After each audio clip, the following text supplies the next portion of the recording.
وسلم نے وحی کے رک جانے کے زمانے کے حالات بیان فرماتے ہوئے کہا کہ ایک روز میں چلا جا رہا تھا کہ اچانک میں نے آسمان کی طرف ایک آواز سنی اور میں نے اپنا سر آسمان کی طرف اٹھایا۔ کیا دیکھتا ہوں کہ وہی فرشتہ جو میرے پاس غار حرا میں آیا تھا وہ آسمان و زمین کے بیچ میں ایک کرسی پر بیٹھا ہوا ہے۔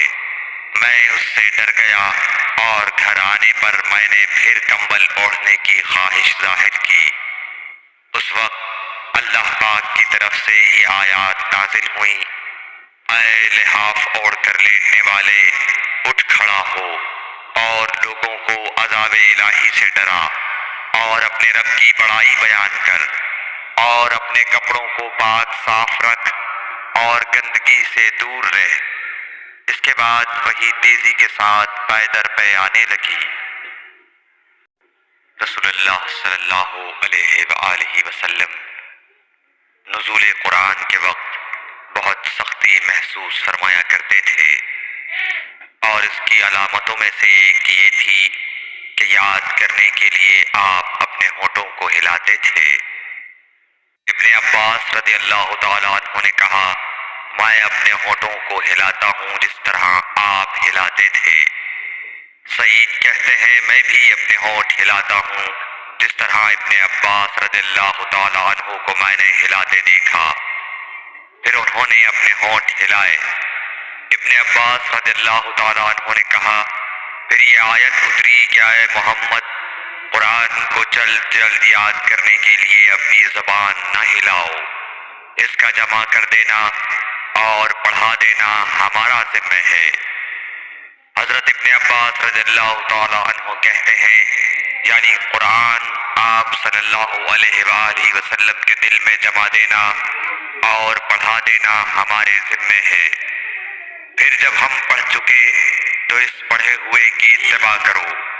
ابن عباس رضی اللہ تعالیٰ عنہ فرماتے ہیں، اس کا مطلب یہ ہے آپ اس کو خاموشی کے ساتھ سنتے رہو، اس کے بعد مطلب سمجھا دینا ہمارے ذمہ ہے۔ پھر یقیناً یہ ہماری ذمہ داری ہے کہ آپ اس کو پڑھو، یعنی اس کو محفوظ کر سکو۔ چنانچہ اس کے بعد جب آپ کے پاس حضرت جبرائیل علیہ السلام وحی لے کر آتے تو آپ توجہ سے سنتے۔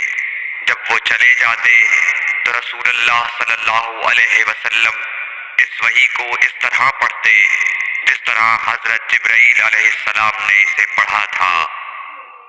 صحیح بخاری حدیث نمبر 5۔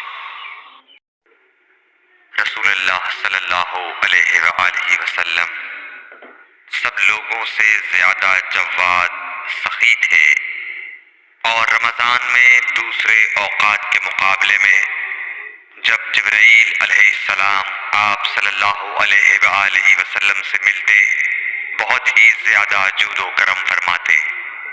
جبرائیل علیہ السلام رمضان کی ہر رات میں آپ صلی اللہ علیہ وآلہ وسلم سے ملاقات کرتے اور آپ کے ساتھ قرآن کا دورہ کرتے۔